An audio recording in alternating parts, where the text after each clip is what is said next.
Bem-vindos a mais uma edição do programa Moeda ao Ar. Connosco temos os convidados habituais, Rui Rangel, António Pinho Cardão e Rui Calafate. Começamos a edição desta semana por fazer um balanço daquilo que foram as finais da Taça da Liga e da Taça de Portugal. Dirijo-me em primeiro lugar ao António Pinho Cardão para que fale, obviamente, mais sobre a final da Taça de Portugal, mas também para que olhe um pouco para a final da Taça da Liga e talvez analise a questão de ter havido ou não surpresa em relação àquilo que se passou nos dois jogos.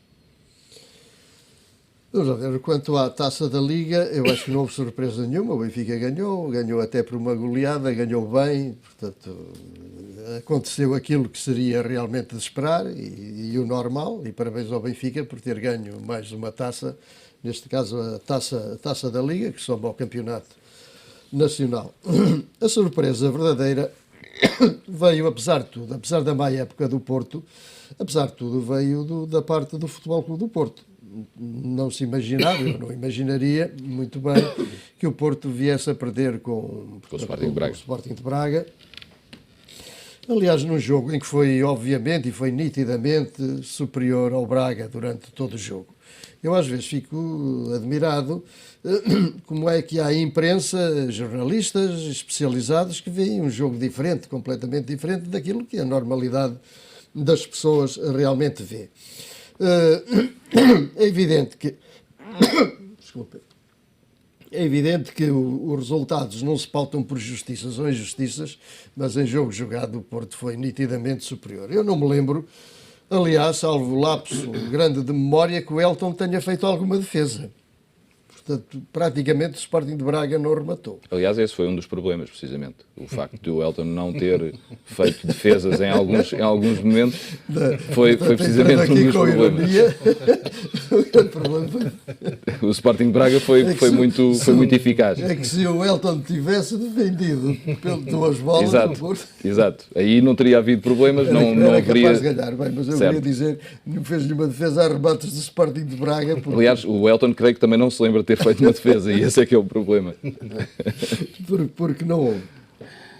Agora, e depois, enfim, disse que a culpa é da direção, a culpa é deste, a culpa é de todos. Eu acho que a culpa não é de todos nesta matéria, obviamente. Eu Quem acho é mais que a culpa responsável? Nestes dois golos foi única e exclusivamente do guarda-redes, do Elton. Quer dizer, num dos lances eu estava mesmo em frente, logo no primeiro golo, ele saiu a toda a velocidade e de facto tinha que dar na bola de qualquer maneira. E portanto estar a implicar o defesa, o Shidozi na matéria, acho que é perfeitamente injusto e só se deve eventualmente ao estatuto que o Elton, enfim, obteve. E quanto ao segundo, o Elton não pode atirar uma bola para um jogador marcado de perto e, sobretudo, com muita força, que ele nem teve tempo de dominar a bola ressaltou e depois creio que foi Josué que de facto apanhou a bola. E depois a ligação em relação à continuidade ou saída de José Peseiro está definida a partir deste momento no seu entender ou nem por isso? Portanto, vamos lá já. Portanto, eu acho que, de facto, a culpa, não digo a culpa, mas a responsabilidade maior, e o Elton foi um grande guarda-redes, é um grande capitão da equipa de Porto, mas nem sempre um grande capitão pode ser um jogador bom em determinado momento. Certo. Assim como um excelente jogador pode não ser um bom capitão. Eu lembro do Pedro Emanuel, que era um jogador, portanto, que não seria excepcional, não era, e era um excelente capitão do Porto. Marcou o penalti decisivo na final da Taça Intercontinental. Bem, mas não isto era para dizer que tem uma marca da água, digamos assim, não era um excelente jogador ou um Porto. muito bom jogador no Porto, mas era um muito bom capitão. Eu acho que o Elton, até como bom capitão que de facto foi, devia ele próprio ter prescindido de jogar porque praticamente não jogou durante a época inteira. E portanto, isso, enfim, parece mal. O segundo responsável, do meu ponto de vista, foi o treinador. Porque era a final, portanto, da Taça de Portugal, que é a segunda mais importante competição portuguesa, e tinha que pôr, de facto, os melhores, aqueles que estavam mais experimentados, mais treinados, e no caso do guarda-redes era, obviamente, o Casilhas. Assim como, no que respeita aos centrais, o Martins Indi é o jogador, era o central, que mais jogos fez no Porto, que estava mais experimentado, que não tinha lesões, o Marcano tinha vindo de lesões, o Chidozi, portanto, pese o seu mérito, é um indivíduo bastante jovem, e de facto aquele que daria mais garantias para jogar no eixo da defesa seria, do meu ponto de vista, o Martinzinho, e depois também não saiu.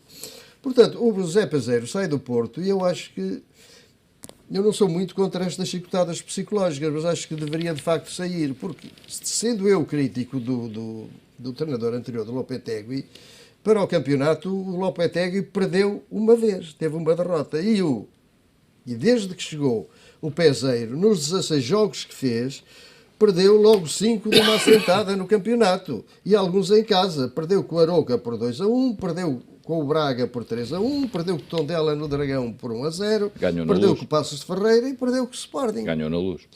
Bem, ganhou na Luz, mas isso foi a exceção. Estamos a falar de resultados. A exceção que confirma realmente a regra. E depois perdeu os 2 jogos que fez na Liga Europa e depois acabou por perder este jogo na Taça de Portugal, portanto 2 derrotas com o Braga, que apesar de tudo não ilustram muito de facto a qualidade de treinador do José Peseiro. Por outro lado, não parece que o Porto tenha tido falta de empenho. O Porto jogou até com muito empenho, jogou com muita determinação. Enfim, portanto, acho que o futebol também é sorte e azar, e de facto a sorte foi um bocado madrasta. Agora, eu gostava também, e indo àquilo que disse há pouco, de referir, portanto, como é que alguns jornais viram o jogo. Eu acho que o Porto fez uma exibição boa, os jogadores empenharam-se, mas na classificação do crítico do mais importante jornal desportivo, a soma, portanto, da pontuação dada aos jogadores do Porto, na sua totalidade, titulares e suplentes, terá sido qualquer coisa como 66. Portanto, uma média de 5, não chegou a 5, ou à volta de 5 por cada jogador. Portanto, jogaram todos medianamente. E o Braga, que de facto não fez um remate à baliza, a soma andava nos 90. Portanto, o que significa mais 3 pontos à volta por cada jogador. Isto é, uma excelente exibição do Braga e uma péssima exibição do Futebol Clube do Porto. O que não parece que seja também forma realmente de ser crítico e de, com alguma independência, tratar destes assuntos do futebol. Mas neste jornal não me admira, eu vi por acaso numa publicação que não é nitidamente, ou que não é afeta ao Futebol Clube do Porto, as capas desse jornal desde o início do ano. E portanto, as poucas capas que o jornal fez sobre o Futebol Clube do Porto, ou foram aquelas que eram inevitáveis, portanto, estar na final da Taça de Portugal, a mudança de treinador, quando o Lopetegui foi, portanto, quando entrou o José Peseiro. A vitória na Luz. Bom, a vitória na Luz. E o outro critério é quando é preciso intrigar noutras direções, que não na direção do Porto, ou então quando é preciso explicitar de uma forma ostensiva, digamos, as misérias ou algumas dificuldades do Futebol Clube do Porto. Por exemplo, em 8 de fevereiro, o Porto perdeu com o Arouca. Primeira página, desnorte, derrota do Porto com o Arouca. Quando ganha, nunca tem primeira página. No dia 8 de abril, Pinto da Costa envergonhado, batemos no fundo. Também isto é altamente positivo. 22 de abril, declaração do Lopetegui, Pinto da Costa dá-me pena. Outra capa. 18 de maio, Porto tenta Jesus. 16 de janeiro, isto foi anterior ainda, e vão 4, foi quando o Porto foi buscar uma série de jogadores e que o Sporting não pôde obter. Portanto, a tal intrigalhada, portanto, a respeito de outros jogadores. 26 de maio, portanto, que foi ontem, luta pelo poder na SAD. Antero Henriques pode bater com a porta. Portanto, marcação de posições com Alexandre Pinto da Costa. Portanto, este jornal, portanto, os títulos que faz e as análises que faz dos jogos do Porto, nomeadamente a taça, estão todos nesta direção. Ouvi agora dizer que este jornal ia despedir pessoas. Infelizmente. Sendo até um jornal de grande circulação. Eu julgo que, provavelmente, quem deveria ser despedido era a direção, portanto, os diretores que imprimem, portanto, uma direção sectária no jornal e que, de facto, não pensam que também há adeptos que não gostam, que gostam do jornal e que não gostam deste tipo de, digamos, de notícias que não trazem nada de positivo, antes aviltam quer o futebol, quer o espetáculo desportivo. Muito bem, Acho vou passar a tem palavra. que haver alguma independência nesta matéria. Vou passar a palavra ao Rui Rangel, também com os mesmos pressupostos, a análise à Taça da Liga e a análise à final da Taça de Portugal, que deu uma vitória histórica do Sporting de Braga, 50 anos depois da primeira conquista, na final com a vitória de Setúbal. Okay. Começando pela Taça da Liga, obviamente que o Benfica foi um justo vencedor, o que era expectável. O Marítimo não tem ritmo, nem jogo, nem equipa, com todo o respeito, para disputar com qualquer jogo com o Benfica. Houve ali 15 minutos de alguma intranquilidade. Uma entrada muito positiva do Marítimo. Exato, uma entrada muito positiva da parte do Marítimo. Aquelas duas bolas, se tivessem entrado, poderia ter criado ali alguma complicação, mas o Benfica tem, de facto, um grandíssimo guarda-redes. E, portanto, foi aquilo que era o normal. Portanto, o Benfica ganhou, justo vencedor, mais uma taça para nós, mais uma taça para os benfiquistas. E a Taça de Portugal? A Taça de Portugal, dizer sinteticamente 3 ou 4 coisas. Evidentemente que eu, de facto, a única equipa que jogou para ganhar foi o Porto. Eu não vi, de facto, um remate do Braga à equipa à baliza do Elton. Este é o primeiro dado. Portanto, a equipa que jogou para ganhar foi o Porto. Teve, de facto, alguma infelicidade. Depois teve muita incompetência, porque, de facto, aquilo são 2 golos completamente oferecidos, certo, que não é possível existir numa equipa na alta roda da competição. Mas é um pouco o reflexo daquilo que foi a temporada do Futebol Clube do Porto. Os jogadores estão a jogar sob brasas, é indiscutível. Depois de facto, ganhar a Taça de Portugal era um elemento fundamental e agregador da equipa do Futebol Clube do Porto. Aliás, o próprio presidente o disse. Pinto da Costa o disse. Sim. E, portanto, aquela tradição, agora entra o Elton, agora não joga o melhor, agora... Quer dizer, esta que é uma tradição que só tem que acontecer quando estamos numa época de normalidade. A época do Porto não foi uma época de normalidade. E, portanto, pôr um guarda-redes que tem idade, que já tem com todo o respeito pelo Elton, mas que não tem ritmo, viu-se que não tem ritmo. E, portanto, tirar numa competição destas um guarda-redes como o Casilhas, evidentemente, é inventar. E peço desculpa por interromper, estamos a concentrar-nos muito no Futebol Clube do Porto, esquecendo um pouco que, para o Sporting de Braga, é um feito... Sim, importantíssimo. eu já lá vou só linear. Portanto, esta tradição deveria ser quebrada. Portanto, o Peseiro inventou ali e inventou também no próprio sistema defensivo. É evidente que eu não corroboro muito a ideia do António, porque acho que há ali culpas repartidas entre os centrais e o guarda-redes, embora com maior responsabilidade para o guarda-redes. Depois dizer que as brasas são tantas no Porto, que as declarações, por exemplo, do Brahim, num Porto anterior, com a estrutura que tinha, forte, blindada, musculada, jamais jogaria a final da Taça de Portugal. E jogou. Certo. E, portanto, isto há alguma coisa que está mal ali. E, portanto, há aqui, de facto, uma partilha de responsabilidades, há um enfraquecer de uma disciplina e de uma organização e de uma eficiência e eficácia que o Porto habituou toda a gente, e que estas declarações do Brahim vêm, de facto, demonstrar que algo está mal no reino da Dinamarca, algo está mal no Porto. Do lado do Sporting de Braga. Ao Sporting de Braga, cumpriu aquilo que era o objetivo principal, segundo ouvi o seu treinador dizer, muito emocionado. Aquela emoção, não sei também se era uma resposta para o Porto, da forma como foi tratado no Futebol Clube do Porto, e, portanto, cumpriu ao fim de 50 anos, ganha, digamos, uma Taça de Portugal, e, portanto, fez o seu papel. Parabéns ao Braga. Rui Calafate, a observação vou começar também em relação às duas finais. Eu vou começar pela Taça Lucílio Batista. Como sabem, eu nunca liguei muito à Taça Lucílio Batista e, portanto, nem vi o jogo. Sei que o Benfica ganhou com uma grande margem, mas para mim, ao contrário do que dizem ambos, foi uma surpresa.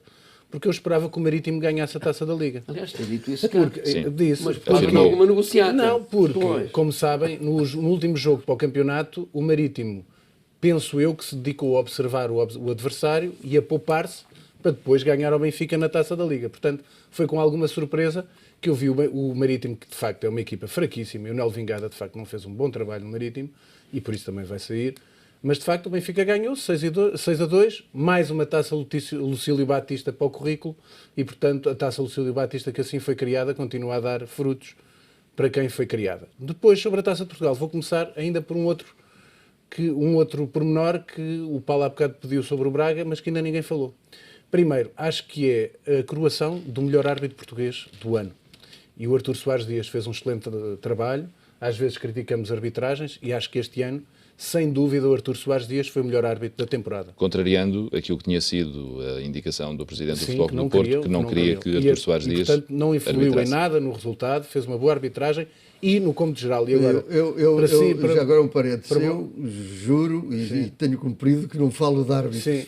Não, está Mas tudo às bem. vezes dá-me tanta vontade. Sim, não, mas neste caso, eu também, é assim, eu tento não falar de arbitragem, às vezes tenho que falar, mas neste caso pela positiva. Pela positiva, porque Certo. às vezes quando dizemos é pela negativa, portanto o Soares Dias, sem dúvida, foi o melhor árbitro da temporada e mereceu ser ele a apitar, geralmente é a grande festa do futebol e ser ele a apitar. Depois vou primeiro ao Braga. O Braga há muito que faz por isto. Se nós virmos o seu percurso e o seu palmarés, nos últimos tempos tem tido resultados fantásticos. Portanto, foi uma final europeia, as pessoas esquecem isto, foi a final da Liga Europa, teve 2 anos na final da Taça de Portugal, o ano passado perde exatamente depois de empatar 2-2, como, portanto, podia ser um karma negativo. E pensou nisso, Rui? Pensou que o Sporting de Braga não eu iria... Acho que eu não fui eu que pensei nisso, eu vi o jogo, não fui eu que pensei, eu acho é que os adeptos Toda do a Braga gente é que pensou. pensaram, e todos os do Porto também.